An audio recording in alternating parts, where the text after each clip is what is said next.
अस्सलाम वालेकुम दोस्तों, मैं आपको परफेक्ट वेब सॉल्यूशंस की तरफ से वर्डप्रेस कस्टमाइजेशन की इस वीडियो ट्यूटोरियल सीरीज़ में खुशामदीद कहता हूँ।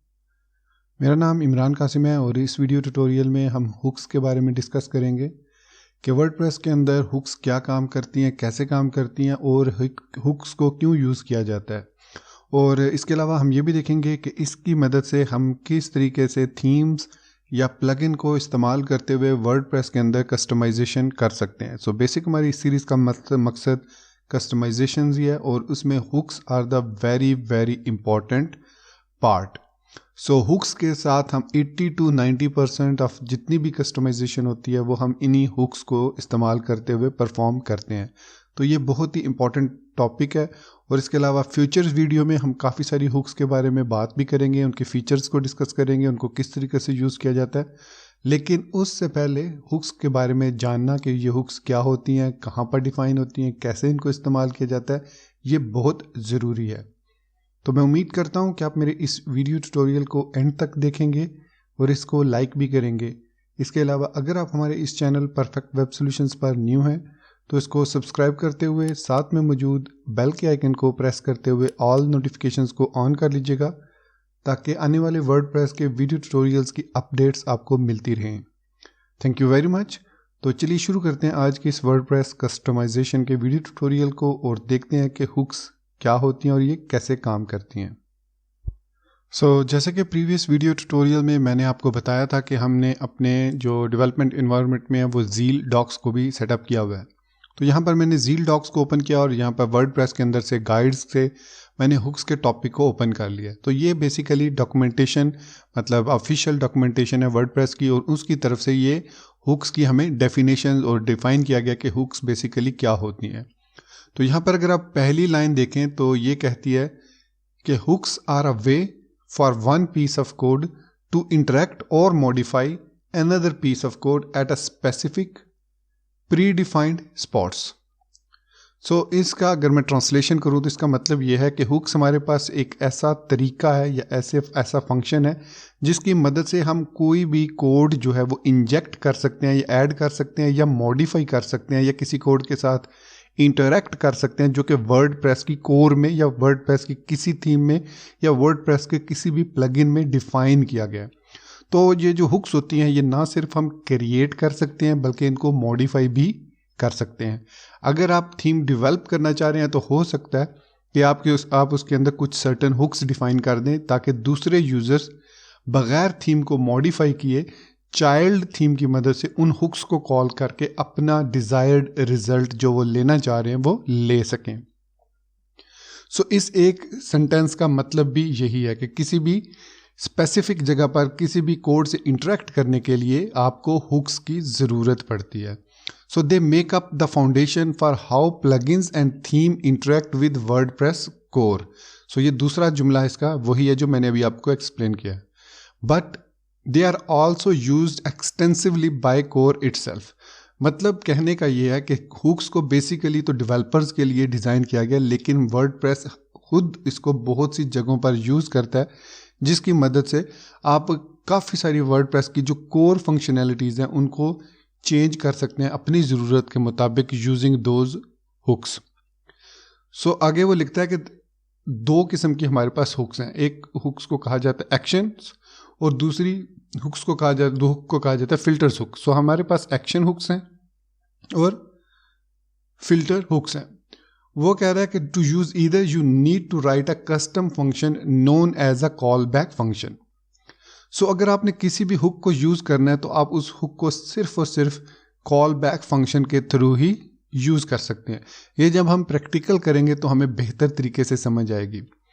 And then register it with the WordPress hook for specific action और फिल्टर।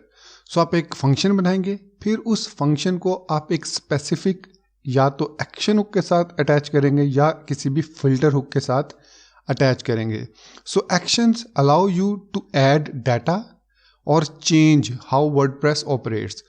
एक्शंस आपको अलाउ करते हैं कि आप कोई भी किसी किस्म का भी डाटा इंसर्ट कर सकते हैं उस स्पेसिफिक पॉइंट पर या उसको चेंज कर सकते हैं। Callback functions for action will run at a specific point in the execution of WordPress and can perform some kinds of a task. So इसका मतलब है कि जो एक्शन हुक्स होती हैं वो किसी स्पेसिफिक पॉइंट पर एग्जीक्यूट होती हैं और उसी स्पेसिफिक पॉइंट पर या उस जगह पर वो कोड जो आपने लिखा है वो ऑटोमेटिकली एग्जीक्यूट हो जाता है. So like echoing output to the user or inserting something into the database, action do not return anything back to the calling hook. अब ये जो लाइन उसने लिखी है ना, actions do not return anything back to the action hook, calling hook, sorry. So it means कि जहाँ पर आपने action hook को add किया है वहाँ पर आप कोई भी return statement लगाने की आपको ज़रूरत नहीं है. आप simply अपना कोड लिखें and that's डन, और वो कोड उस स्पेसिफिक जगह पर एग्जीक्यूट हो जाएगा. फॉर एग्जांपल उन्होंने आपको कहा कि ये जो हीरो सेक्शन है, इस हीरो सेक्शन के ऊपर आप कोई चीज़ ऐड करना चाह रहे हैं, तो वहाँ पर उन्होंने वो हुक लगा दी. आप उस हुक को कॉल करके उस हीरो सेक्शन के ऊपर कोई भी चीज़ इंसर्ट कर सकते हैं. सो सेकंड जो है वो है filters. So filter give you the ability to change data during the execution of WordPress. अब दोनों का मकसद सेम है, मतलब एक्शन का भी यही काम है और फिल्टर का भी यही काम है, लेकिन फ़र्क ये है कि फ़िल्टर जो है वो आपको एबिलिटी प्रोवाइड करते हैं कि आप सर्टेन डाटा को चेंज कर सकते हैं ड्यूरिंग द एग्जीक्यूशन. मतलब एक कोड एग्जीक्यूट हुआ है, जैसे ही वो कोड एग्जीक्यूट होगा तो वो चेक करेगा कि इसके अकॉर्डिंगली कोई फ़िल्टर तो नहीं है. अगर कोई फ़िल्टर हुआ तो वो उसको अप्लाई करके फिर उसको आपके स्क्रीन पर शो कर देगा. फॉर एग्जांपल अगर आपके पास एक टाइटल है, आप टाइटल को चेंज कर सकते हैं, उसका कलर चेंज कर सकते हैं, और जैसे ही वो टाइटल एग्जीक्यूट होता है वो चेक करता है कि आया इस टाइटल पर कोई फ़िल्टर तो नहीं लगा, कोई इसका कलर चेंज तो नहीं हुआ, कोई इसको बोल्ड तो नहीं किया गया या कुछ तो नहीं किया गया. अगर वो परफॉर्म किया गया तो वो उसको अप्लाई करेगा और फिर उसको यूज़ करेगा. So callback functions for filters will accept a variable and modify it. So another difference is कि जो फिल्टर्स हुक्स होती हैं उनके अंदर मस्ट आपको कोई ना कोई वेरिएबल पास करना होता है जिसको आपने मॉडिफाई करना होता है. अदरवाइज तो फिर ज़रूरत ही नहीं पड़ती हमें फ़िल्टर्स की. फ़िल्टर्स में देयर मस्ट बी समथिंग, मतलब एक वेरिएबल मस्ट होगा. कोई आईडी हो सकती है, कोई टाइटल हो सकता है, कोई कंटेंट हो सकता है जिसको आपने मॉडिफाई करना है, क्योंकि जब तक हमारे पास वो डाटा होगा नहीं हम उसको मॉडिफाई करें कैसे कर सकते हैं, जबकि एक्शन हुक्स में ऐसा नहीं होता. So they are meant to work in an isolated manner and should never have side effects such as affecting global variables and output. So दूसरा जो ये है कि फिल्टर्स और एक्शन हुक्स जो होती हैं ये आइसोलेटेड रन होती हैं, मतलब एक कम्पैक्ट में रन होती हैं. इनकी फंक्शनलिटी के अंदर जो कोड होता है वो इसी के अंदर रहता है, तो इसलिए ये आपके दूसरे वेरिएबल्स या आउटपुट्स को इफेक्ट नहीं करता. सो लास्ट जो ऑप्शन है जो डिफर करता है इसको, मैंने जिसको अभी तक हाईलाइट किया हुआ है कि action do not return anything but filter expect to have something return back to them. So it means कि फिल्टर्स और एक्शंस में एक और डिफरेंस ये है कि actions does not return anything और filter expect to have something return. मतलब फिल्टर में भी आप चाहें तो रिटर्न नहीं करते, लेकिन फिल्टर डज एक्सपेक्ट कि आपने कोई चीज़ रिटर्न करनी है. So WordPress provide many hooks that you can use. इसके अलावा but you can also create your own so that other developers can extend and modify your plugin और थीम, जैसे कि मैंने थोड़ी देर पहले ये चीज़ आपको बताई थी. तो ये बेसिकली हमारे पास हुक्स होती हैं. आप इसको इस पैराग्राफ को एक दफ़ा रीड कीजिए वीडियो को पॉज करके, या अगर आपने ज़ील डॉक्स को इंस्टॉल किया हुआ है तो वहाँ पर गाइड्स के अंदर आके हुक सेक्शंस में आए और इसको रीड करें. कोई भी कन्फ्यूजन हो, आपको समझ ना लगी हो, तो आप इसी वीडियो के कमेंट सेक्शन को यूज़ करके मुझसे पूछ सकते हैं, या फिर आप हमारा सोशल मीडिया नेटवर्क ज्वाइन कर सकते हैं, फेसबुक, ट्विटर, व्हाट्सएप ग्रुप, या फिर आप मुझे इंस्टाग्राम पर फॉलो कर सकते हैं. स्पेसिफिकली मैं रिकमेंड करूँगा कि मुझे इंस्टाग्राम पर ज़रूर फॉलो करें, क्योंकि सून मैं उस पर भी लाइव सेशन किया करूँगा. बजाय यूट्यूब के मैं उस पर लाइव सेशन किया करूँगा इंस्टाग्राम पे, लेकिन आफ्टर 1K फॉलोअर्स. सो ये था हमारे पास हुक्स की डेफिनेशन. उसके बाद आगे action versus filters. So the main difference between an action and filter can be sum up like this. An action takes the info it receives, does something with it and return nothing. In other words, it acts on something and then exits, returning nothing back to the calling hook. A filter takes the info, it receives, modifies it somehow and returns it. In other words, it filters something and passes it back to the hook for further use. Said another way, अब उसी को उसने दूसरे तरीके से भी कहा। तो खैर इसके बारे में अगर आप और ज़्यादा देखना चाह रहे हैं रिसोर्सेज में, तो फ़िल्टर रेफरेंस है, कंप्लीट फ़िल्टर रेफरेंस है। अगर मैं इस पर क्लिक करता हूँ तो ये हमारे पास फ़िल्टर रेफरेंस आ गया। तो ये बेसिकली डाटाबेस से रिलेटेड है और इसमें आपके पास काफ़ी सारे फ़िल्टर्स मौजूद हैं। इसके अलावा एक्शन रेफरेंस भी है हमारे पास, ये देख सकते हैं आप। सो इसके बाद अगर मैं यहाँ पर यहाँ पर आई एम श्योर इसने एक्शंस का लिंक दिया हुआ, ये एक्शंस। सो देखिए यहाँ पर उसने लिखा actions are one of the 2 types of hooks, they provide a way of running a function. तो बेसिकली इस तरीके, ये यहाँ पर सारी टेक्निक लिखी है कि आप किस तरीके से एक्शन हुक को यूज़ करते हैं। ये देखिए इसके फीचर्स कौन कौन से हैं। सो पैरामीटर्स में एक्शन हुक को क्या चाहिए होता है, 2 चीज़ें चाहिए होती हैं। एक हुक का नाम, वो हुक वर्डप्रेस की कोर हुक भी हो सकती है, या किसी थीम की हुक हो सकती है, या किसी प्लगइन की हुक हो सकती है, अगर प्लगइन या थीम में उसके डेवलपर ने उसको डिफाइन किया हुआ है तो। उसके अलावा दूसरा उसका जो पैरामीटर हमेशा होगा वो कॉल बैक फंक्शन होगा। अब वो इनलाइन फंक्शन भी हो सकता है, मतलब एनोनिमस फंक्शन भी हो सकता है, या फिर आप उसको क्रिएट करके जस्ट उसको कॉल कर सकते हैं। उसके बाद इस एक्शन हुक के कुछ एडिशनल पैरामीटर्स होते हैं, जिसमें सबसे इंपॉर्टेंट है प्रायोरिटी। सो प्रायोरिटी को समझना बहुत ज़रूरी है। वो कहता है कि many call back function can be hooked into a single action, मतलब एक एक्शन के साथ कई फंक्शंस हुक हो सकते हैं। अब वो फंक्शंस अगर आपने उनको कोई प्रायोरिटी नहीं दी हुई तो जिस ऑर्डर में आपने उनको लिखा है वो उसी ऑर्डर में एग्जीक्यूट होंगे।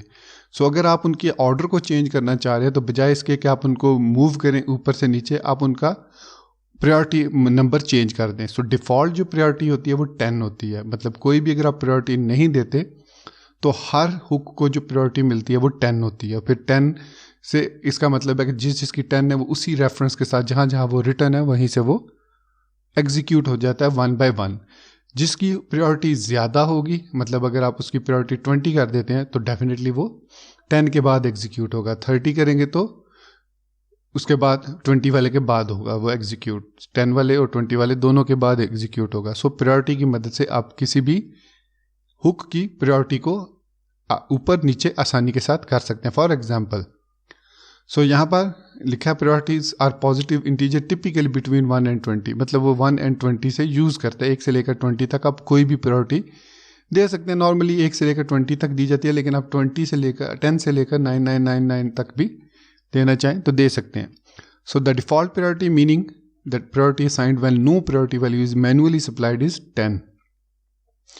सो इसका मतलब है कि अगर आप कोई भी प्रायोरिटी या वर्डप्रेस का जो एक कोर हुक है जो आपने उसको चेंज करना है तो उसकी डिफ़ॉल्ट प्रायोरिटी 10 है, तो आप जब 9 देंगे तो आपका कोड पहले एग्जीक्यूट होगा और कोर का कोड जो है वो बाद में एग्जीक्यूट होगा। तो इसका मतलब है कि अगर आपने कोई चेंजेस किए हैं उस एक्शन हुक में तो आपका कोड पहले एग्जीक्यूट हुआ और उसके फ़ौरन बाद वो वाला एग्जीक्यूट हो जाएगा कोड।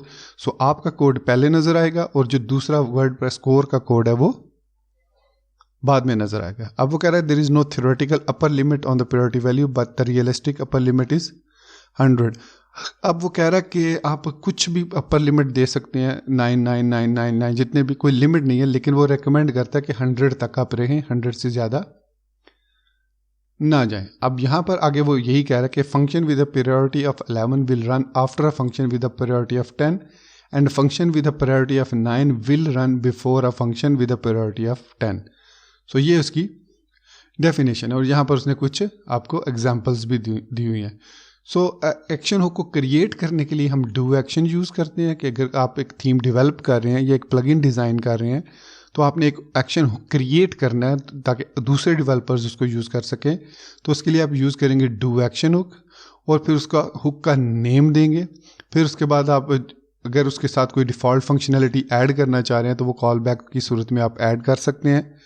अदरवाइज़ आप उसको अगर पैरामीटर भी देना चाहें तो पैरामीटर्स भी दे सकते हैं। ये पैरामीटर ऑटोमेटिकली ऐड एक्शन के अंदर अवेलेबल हो जाते हैं। सो जैसे ये उसने कहा कि डू एक्शन सेव पोस्ट, तो उसको 2 पैरामीटर मिलते हैं, एक पोस्ट आईडी और एक वो करंट पोस्ट। अब आप फिर ऐड एक्शन को कॉल करते हैं और उसके बाद उस हुक का नाम देते हैं, फिर अपना कस्टम फंक्शन नेम देते हैं और उसके बाद उसकी प्रायोरिटी देते हैं और साथ ये बताते हैं कि इस हुक के कितने नंबर ऑफ आर्ग्यूमेंट्स हैं, मतलब इसके पैरामीटर्स कितने हैं। ये हमारे पास 2 पैरामीटर्स हैं, तो यहाँ उसने बताया कि इसके 2 पैरामीटर्स हैं। अब इस WP WPORG underscore custom function को हम इस तरीके से क्रिएट करेंगे। Function WPORG custom post ID, आप कोई भी नाम देना चाहें दे सकते हैं, और पोस्ट कोई भी नाम देना चाहें, यहाँ दोनों की जगह पर कुछ भी दे सकते हैं। Just to make it convenient उन्होंने यहाँ पर पोस्ट ID और पोस्ट वर्ड को यूज़ किया। फिर आप इस पोस्ट ID या पोस्ट के साथ जो कुछ भी करना चाहें आप इस फंक्शन के अंदर परफॉर्म कर सकते हैं। उसके साथ जो भी चेंजेस करना चाहें आपके पास कंप्लीट पोस्ट आ जाएगी या उसकी पोस्ट की ID आ जाएगी। आप पोस्ट ID के बेस पर उसमें कोई चीज़ ऐड करना चाहें, डिलीट करना चाहें, अपेंड करना चाहें तो आप कर सकते हैं। So it's a good practice to give your callback function parameter the same name as the past parameter or as close as you can. So वही बात मैंने जो अभी थोड़ी देर पहले कर दी कि इनको आप जो नेम देंगे वो कोशिश करें कि वो वही नाम हो जो ओरिजिनल डू एक्शन में दिए गए हैं, लेकिन आप कुछ भी दे सकते हैं। So यही चीज़ यूज़ होती है फिल्टर हुक्स के लिए भी, लेकिन with a little bit change. So actions के बाद जो नेक्स्ट चीज़ है वो है फिल्टर्स। तो यहीं से मैं स्क्रॉल डाउन करता हूँ, F सेक्शन में जाता हूँ, तो ये है हमारे पास फिल्टर्स। तो वह कहता है filters are one of the two types of hooks, ये मैं बता चुका हूँ। They provide a way of functions to modify data of other functions, they are counterpart to actions. तो ये एक्शन का ही हिस्सा है, लेकिन ये थोड़ा सा डिफरेंट तरीके से काम करते हैं। सो इसमें आप ऐड फिल्टर को यूज़ करते हैं और ऐड फिल्टर की मदद से आप उस हुक का नाम देते हैं, फिर उसको कॉल बैक फंक्शन देते हैं। So the process of adding a filter include two steps. First, you need to create a callback function. सबसे पहले हमें callback function create करना होता है, और उसके बाद you need to add your callback function to a hook which will perform the calling of the function. So you use the add filter function passing at least two parameters. So minimum जो requirement होती है add filter की वो दो parameters हैं, पहला hook name, दूसरा callback function. उसके अलावा इसमें भी priority का option होता है additional parameter में। So additional parameters में can accept two additional parameter, priority जो कि एक integer type होगी, and then accepted arguments for the number of arguments that will be passed to the callback functions. So it means same यहाँ पर बात वही है, उसमें भी number of arguments है, इसमें भी number of arguments हैं, तो दोनों में यहाँ पर कोई डिफरेंस नहीं है। डिफरेंस ये है कि ये जो फिल्टर्स हैं ये कुछ ना कुछ रिटर्न करते हैं जहाँ से इनको कॉल किया गया है वहाँ पर। अब ये देखिए उसने यहाँ पर एक एग्जांपल दी है कि यहाँ पर हमारे पास CSS बॉडी क्लास है, आप बॉडी क्लास के अंदर कोई चीज़ ऐड करना चाह रहे हैं। अब मैं इस कोड को कॉपी करके आपको दिखाता हूँ। ये देखिए मैंने यहाँ पर कोड को, यहाँ सारे कोड को कॉपी किया। कॉपी करने के बाद मैं सबलाइम टेक्स्ट 3 में आता हूँ, और हमने जो चाइल्ड थीम क्रिएट की थी WP कंटेंट थीम्स में अंडरस्ट्रैप चाइल्ड, उसकी functions.php में आऊँगा। अब हुक्स को नॉर्मली हम functions.php में लिखते हैं, लेकिन अगर आपने बहुत ज़्यादा कस्टमाइजेशन और बहुत ज़्यादा डिटेल्ड में कस्टमाइजेशन करनी हो तो इसके लिए आप फिर एक सेपरेट फ़ोल्डर क्रिएट कर लीजिए। न्यू फोल्डर जैसे मैं क्रिएट करता हूँ INC के नाम से, या कोई भी आप नाम दे लें। उसके अंदर आप उस सर्टन फाइल्स को क्रिएट करके उनके अंदर वो हुक्स को, फंक्शनैलिटी को डिफ़ाइन करके उनको इंक्लूड कर सकते हैं। यहाँ पर आगे चल के आने वाले वीडियो ट्यूटोरियल्स में हम ये भी देखेंगे इंक्लूड कैसे करते हैं एसेट्स को, जैसे CSS, जावास्क्रिप्ट्स या इसी तरीके से PHP फाइल्स को प्रॉपरली कैसे हम वर्डप्रेस के अंदर इंक्लूड करते हैं। सो यहाँ पर functions.php में मैं कोड को पेस्ट कर देता हूँ सिंपली, क्योंकि ये शॉर्ट कोड है अभी हमारे पास। सो यहाँ पर उसने कॉल बैक फंक्शन क्रिएट किया पहले स्टेप में। सो उसके बाद उसने कहा कि if not is admin classes is equal to WP ORG is awesome. तो ये कह रहा है कि अगर वो एडमिन नहीं है, मैं इस लाइन को यहाँ से फिलहाल ख़त्म कर देता हूँ, मुझे इस लाइन की अभी ज़रूरत नहीं है, तो ये 2 लाइनें इनफ। सो यहाँ पर मैं क्या कह रहा हूँ, अब यहाँ पर आप इसकी प्रायोरिटी दे सकते हैं पहले, तो मैं कहता हूँ 10 प्रायोरिटी है, और ये 2 पैरामीटर 1 है चुके, तो ये वहाँ पर मैंने 1 लिख दिया बाय डिफ़ॉल्ट 1, क्योंकि एक ही पैरामीटर इसके अंदर आ रहा है। सो बॉडी क्लास को आप यहाँ पर फाइंड भी कर सकते हैं, वर्डप्रेस के कोर के अंदर ये अप्लाई फिल्टर्स के ज़रिए इसको ऐड किया गया। सो इसको सेव करते हैं, ये देख सकते हैं ऐड फिल्टर आ गया, इसको सेव करते हैं। सो functions.php को सेव किया। अब मैं ब्राउज़र में आता हूँ वापस, ज़ील डॉक में नहीं बल्कि ब्राउज़र में, और यहाँ से मैं ओपन करता हूँ फ्रंट एंड।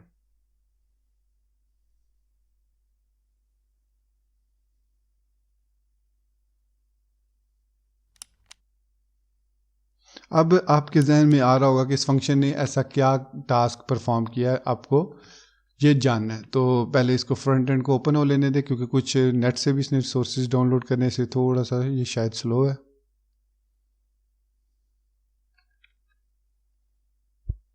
तो ये बॉडी क्लास हमारे पास एक फ़िल्टर है जो कि आपके जो भी बॉडी टैग है उसके अंदर कोड को इंजेक्ट करता है। सो यहाँ पर मैंने कोई मिस तो नहीं कर दिया, एक में कोई सेमी कॉलन, अगर सम टाइम आप सेमी कॉलन भी अगर मिस कर दें तो हाँ चलिए ओपन हो गया। अब मैं यहाँ पर इंस्पेक्ट एलिमेंट करता हूँ और हम बॉडी टैग को देखते हैं कि उसके अंदर क्या चीज़ चेंज हुई है। तो ये हमारे पास इंस्पेक्ट एलिमेंट आ गया।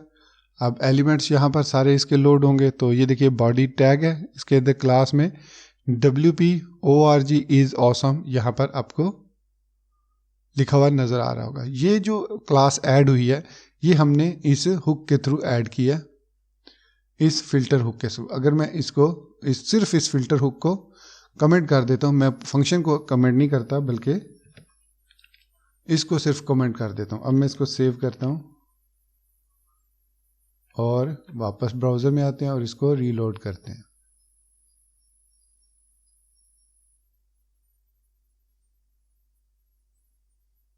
तो अब देखेंगे कि अब हमारे पास यहाँ पर बॉडी क्लास, बॉडी के अंदर जो क्लास है उसमें ये चीज़ नहीं आपको मिलेगी, जो अभी हमने WP-ORG ऐड की थी वो नहीं मिलेगी अब।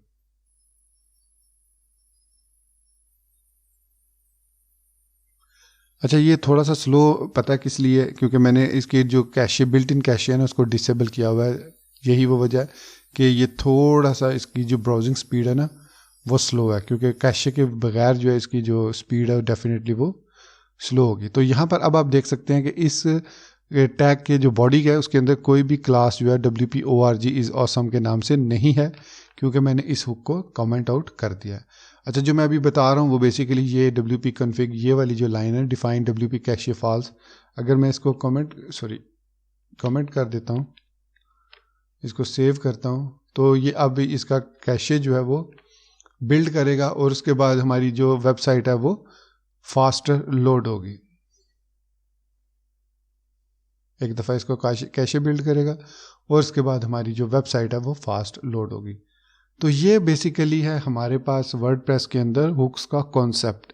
ये कॉन्सेप्ट आपका और बेहतर क्लियर होगा जैसे जैसे हम आगे बढ़ेंगे और इन हुक्स को यूज़ करेंगे, डिफरेंट प्लगइन्स को, डिफरेंट थीम्स को हम कस्टमाइज़, मतलब थीम्स को तो नहीं कस्टमाइज़ करना, हम इन हुक्स की मदद से थीम्स को कस्टमाइज़ कर सकते हैं, लेकिन बेसिक हमारी सीरीज़ का मकसद है कि जो वर्डप्रेस की कोर फंक्शनैलिटी है उसमें कोई चीज़ चेंज करनी।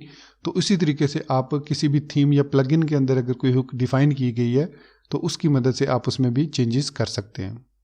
सो दोस्तों ये था हमारा आज का वर्डप्रेस कस्टमाइजेशन का वीडियो ट्यूटोरियल, जिसमें हमने हुक्स के बारे में सीखा और एक्शंस और फिल्टर्स हुक्स की डेफिनेशंस को, मतलब उनको डिफ़ाइन किया कि ये क्या चीज़ होती हैं। तो इसके बाद आने वाले वीडियो ट्यूटोरियल्स में हम इनको प्रैक्टिकली भी यूज़ करेंगे और इनको इम्प्लीमेंट करेंगे। जैसे अभी मैंने एक फ़िल्टर हुक को इम्प्लीमेंट करना आपको इस वीडियो ट्यूटोरियल में सिखाया।